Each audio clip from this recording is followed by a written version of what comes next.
ចិត្តជាម្ដាយចង់ឲ្យកូនបានល្អ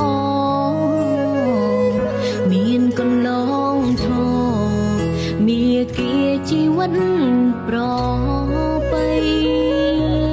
មិនចង់បានការតបស្នងសូមត្រឹមឲ្យកូនផ្លៃបានយល់នៅតម្លៃនៃគុណមេត្តា